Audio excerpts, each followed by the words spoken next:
Good. So welcome back, everyone. So we talked about matrices, and one special characteristic or one other special feature of related to matrices is so-called determinants. And the determinant of a matrix is defined as the signed volume spent by the column vectors. So we can see this rather easily for the 2D case. So in 2D, we have a matrix A with the column vectors. Let's call them A1 and A2. And then we can define a determinant. So we denote this by either that from A or A with 2 bars here, or if we write it with the coefficients, notice that here we have bars, whereas here for the matrix we have brackets to distinguish between this is the matrix with the round brackets, and if we have the straight bars, then we use this to denote the determinant of this matrix. And this determinant is defined as the signed volume that is spent by the two column vectors. So into by the column vectors. So in 2D, sorry. In 2D, we can easily see this if we draw it in a Cartesian coordinate system. We have the vector A2 and the vector A1, and they span a volume which in 2D is of course a parallelogram, and the volume of this is the determinant. So that's pretty simple, but the question is of course what is meant by the signed volume. And the signed volume of a determinant is that the value of the determinant is positive if we take the vectors, if we have a counterclockwise, oh, it's hard to read, sorry, counterclockwise order of vectors, or it is negative otherwise, so if they're clockwise. So we basically have A1, the determinant of A1, A2, not B. The determinant of A1, A2 is positive, and the determinant of A2, A1 is negative. So the volume stays the same, only the sign changes depending on which order we take the vectors. Good. So the volume, as I said, in a two-dimensional case, it's pretty straightforward. The volume is the volume of the parallelogram spent by the two vectors. In 3D, it's the volume of the related parallelepiped. Don't worry if you don't know what it is. I had to look it up myself when I read it the first time. It's basically just a box where all the 6 sides of the box are parallelograms. So it's just the 3D generalization of a parallelogram in the same way as a cube is a 3D generalization of a square. Good. So we know now what determinants are, but of course we want to calculate them. We could calculate the volume of a 2D in a 2D case of the parallelogram, but there is an easier method to do this, and that also works of course with other dimensions, and this is called Laplace expansion. The Laplace expansion says that the determinant of a matrix is the sum of the products of the elements of any row or columns of the matrix with their cofactors. So you see we get another term here which are cofactors, and does anyone know what cofactors are? I guess no, so I have to read this. The cofactor of an entry Aij in an n cross n matrix A is the determinant of the n minus n1 cross n minus 1 matrix A dash that is obtained by A by removing the eth row and the jth column multiplied by minus 1 to the power of I plus j. So pretty straightforward actually, but sounds very complicated. But if we do it with an example, you will see that this is just a pretty straightforward way to just calculate this so-called cofactor, and then we can use the cofactor with the Laplace expansion to easily calculate the determinant. So let's look into an example to see this. So for example, we have a matrix, a 4 cross 4 matrix, and we want to calculate the determinant, and for that we need to calculate cofactors for a certain entry. So we see here a cofactor of an entry Aij,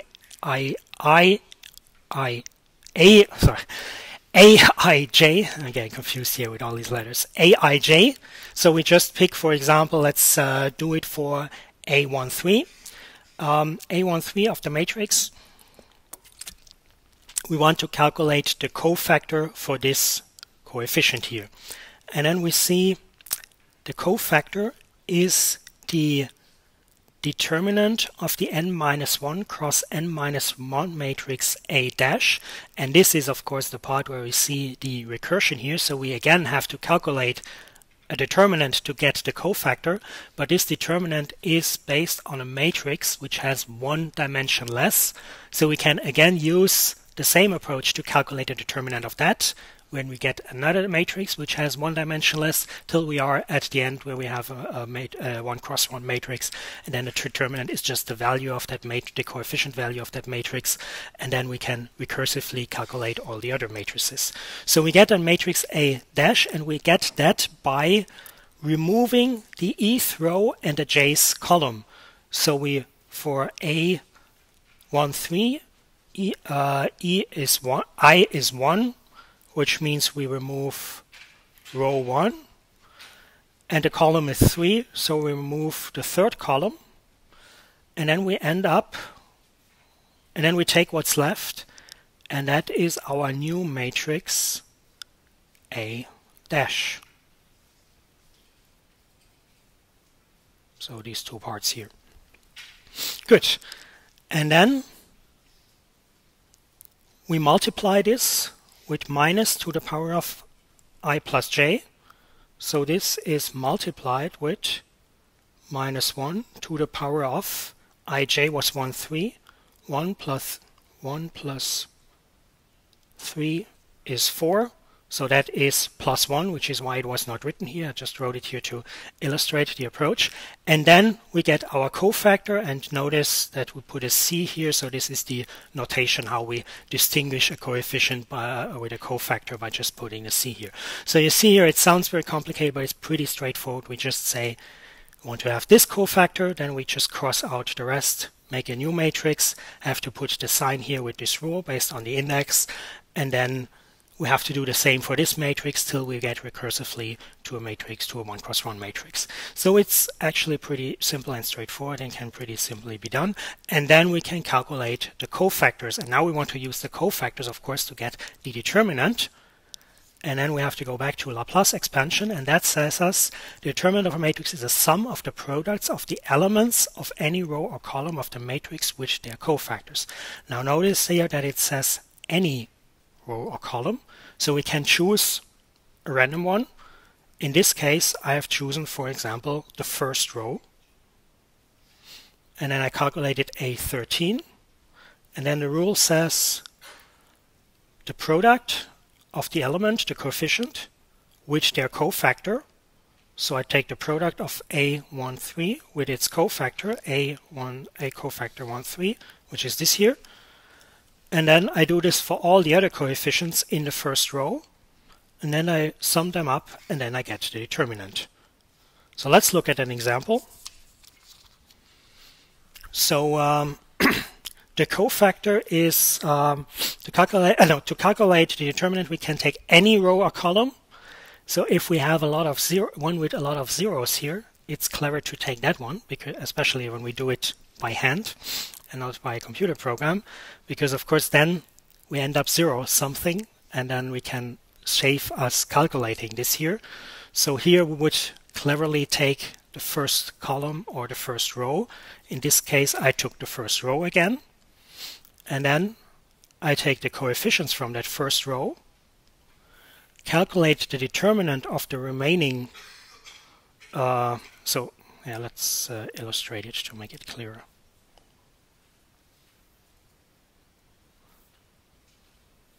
So these are the A1j's of the first row, the coefficients, and then we take here the determinant of the matrix that results when we cross out the related line and row, so row and column. So if we cross out this here, 4, 5, 7, 8 is our new matrix. So you see here, this is our new matrix A dash for this case here, and the same here. And then we have to multiply each with -1 to the power of I plus j. And you see here for 1, 1, this becomes 1, so this is a plus here. For 1, 2, this becomes 3, so this becomes -1, so we have a minus here. And for 1, 3, this becomes 4, so we get a plus again. And then we have to calculate the determinant for this here. You see, for the first case we don't have to because we have a 0 here, so we can save this. For the second case, I wrote it down here. Here I took again the first row. So you see, I get the 3 here and the 5 here. And then the remaining matrix is for the 3 it's 8, for the 5 it's 6, which has then the determinant 6 and 8. And we get the sign again with the 1. I wrote it down here completely to make it to really illustrate it, but of course we would do this quickly. And then if we write this down, we get this here, and then if we add it up, we get the determinant of this matrix A is 0. So you see, it sounds very complicated, but it's pretty straightforward approach to do this. Good. Now we know what determinants are, we know how we can calculate them. Of course, the next question is, why would we want to do that? And one of the reasons is that it gives us an alternative way to solve linear equation systems. So this is exactly the same linear equation system that we had before that we solved with Gaussian elimination. We can also solve this with Cramer's rule, and that's actually the way that is described in the book. In the book they don't describe Gaussian elimination, but first of all, I think Gaussian elimination is a little more intuitive to understand, because this determinant or the cofactors are something like, yeah, you know how you can calculate them, but they don't have such a nice geometric interpretation as the stuff had in the Gaussian elimination. And also, like I said at the very beginning, this course, the idea of this course is also to teach you a little bit background about the mathematics, not necessarily everything that you need for graphics, but also a little of the mathematical basics that you need for other courses. And Gaussian elimination is just such a straightforward and standard approach that you should know that. But of course, you can also use Cramer's rule, which is why they do it in the book. And for Cramer's rule, it says we can solve this equation system ax equals b by taking the determinant of taking this determinant of the matrix AI divided by the determinant of A, and AI is a matrix that we get by replacing the eth column in a matrix I with the result vector, which is vector constant vector B on the right side. So if this is our matrix A, then here we have the determinant of A.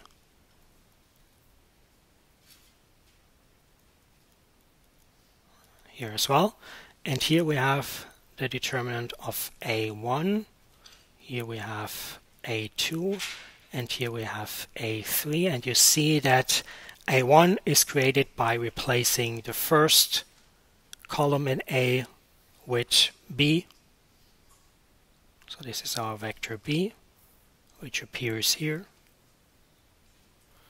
and this here we replace the second, and here we place the third, and then we can divide it now. That works, of course, and I'm not going to prove why that works for any kind of for any dimension, but I'm going to show and illustrate you intuitively why by the 2D case, why in that case it is actually clear that this indeed illustrates it by a simple example. So if we look at what this means, if we look at this linear equation system, we can interpret this as a linear equation system, and I also, in relation to the Gaussian elimination, said we can interpret this as in this case it's lines, it's not planes, but in the 3D case it would be planes. We could interpret this as lines, but we can also see this as a simple linear combination, because if we write this as vectors, then we have here a1x plus a2x2 x1 equals b, if these are our vectors a1, a2, and b. And this is just a simple linear combination that you should be familiar with. So if we have a vector a1 and a vector a2, then we can multiply these vectors with factor a2 times x2 times vectors a2, and this distance here is, or this length here is x1 times a1, the vector, resulting vector, and if we add them up, we get this vector b. So this is just a simple linear combination. Now if we look at this image and look at, remember that the determinant was defined as the volume of the signed volume spanned by two vectors, then we see, and then let's compare now this parallelogram that is spanned by the vector x1 a1 and the vector a2, which is this parallelogram. Actually, I have a nicer image for this. So this here is this parallelogram. If we compare that with the volume of this parallelogram, BA2, which is this one,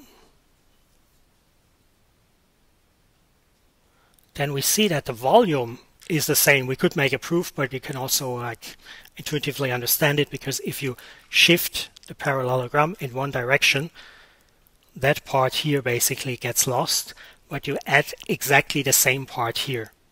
So this is taken away from the volume and this is added to the volume, and it is obvious if the lines are parallel that these are the same. At least to me it's obvious. If you don't trust me, you can look up a mathematical proof for that, of course, but I think to just get an understanding of it, it's enough just to look at the image. So we see here that these two volumes are the same, which means that the determinants are the same if we use the vectors in both cases in counterclockwise order, because otherwise, of course, the sign would be different. So the volume is the same, the determinants are the same, but we also know that from geometry, also another thing that I'm not going to prove here, that you just have to believe me or look it up if you don't trust me, that if we take a parallelogram and if we scale one side of the parallelogram, then the volume scales with the same factor as we scale the side. So for example, if we make one side of the parallelogram twice as large, then the volume also becomes twice as large.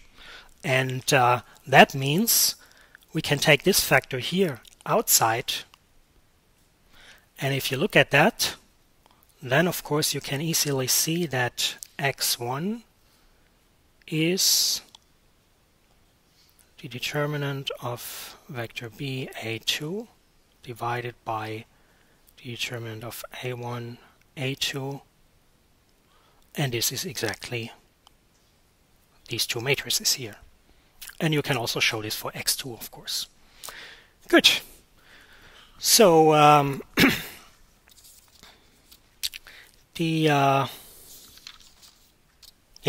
another useful applications for determinants is that we can use them to compute the inverse of a matrix. We can also do this with Gaussian elimination, as I said, and you will do this in the tutorials. But for the we could also use determinants for that, and for that we need another matrix, which is the so-called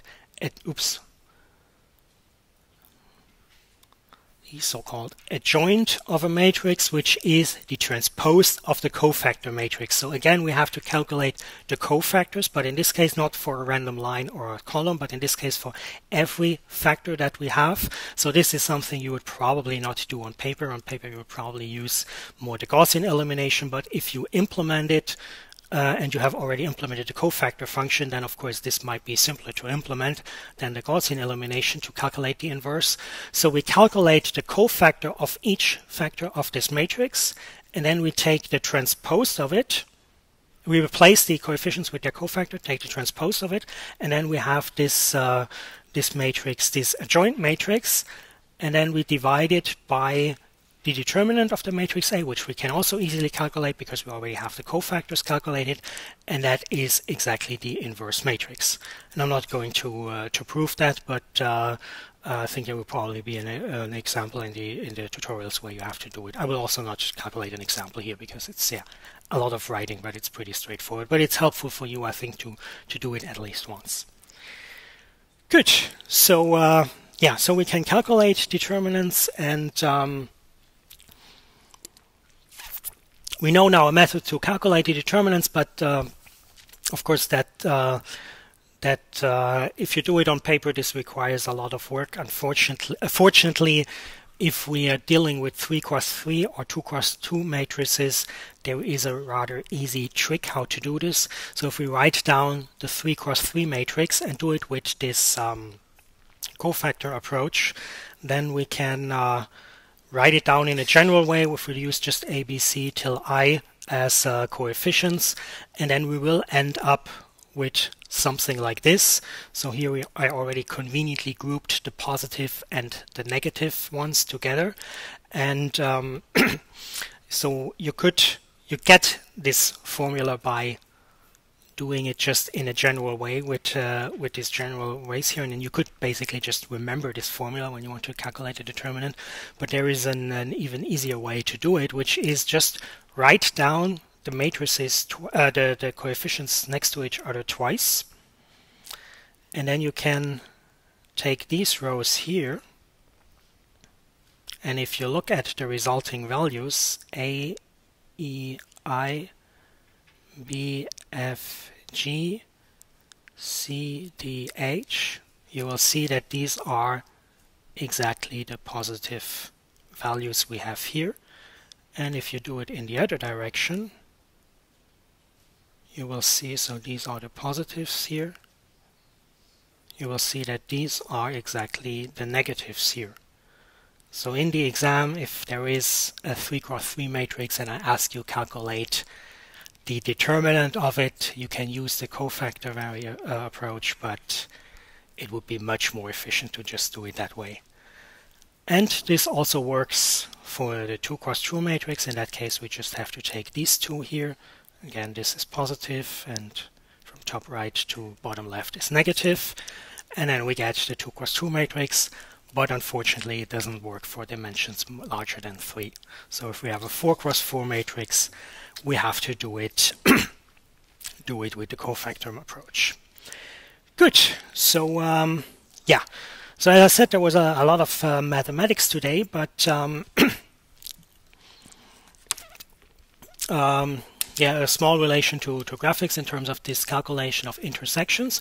And next time we will see how we can use these matrices now and this arithmetic that we defined with the matrices to manipulate vectors. And the idea is pretty straightforward. I always said that vectors integrate very well in this framework. So for example, if we have a matrix 2, 0, 0, 2, and a vector which we interpret as an n cross 1 matrix, so in 2 dimensions it would be a 2 cross 1 matrix. So for example, we have 3 and 4. Then we can multiply this with matrix multiplication. 3 times 2 is 6, plus 0 times anything is 6. 0 times 3 plus 2 times 4 is 8. So we see we get another vector, so we can use the matrix and the matrix multiplication to modify this vector. Now if you look at the vector, what happens here? 3, 4 goes to a vector 6, 8. It just scales the vector by a factor of 2. So the vector just gets twice as long. So we have a vector 3, 4 and transferred it to a vector 6, 8. So we used matrix multiplication to transform a vector. And we did this by choosing the matrix appropriately. And next time we will learn what other matrices we can use to do certain transformations for vectors, how we can use matrix multiplication to rotate vectors, to scale them, to translate them, and obviously then you see why matrices are so important for computer graphics, because if we can modify vectors, we can also modify the objects that we created with those vectors. Good, but yeah, we will do this next time, and the translation. And then, so next time we have a lecture on Thursday, and will be a regular lecture. And then on Tuesday we have this introduction to the practicals, to the second part of the practicals, which again will not be recorded. So make sure if you want to follow it that you're around. We'll put the slides online, but there will be no recording. And then I will also say some of general comments on the practicals probably on this Tuesday, because there have already been some questions. So I think the first assignment was pretty easy, so obviously there were not that many questions, but for the second then I will give some general comments. Good. Are there any questions from your side? No? Good. Then we close a little earlier today.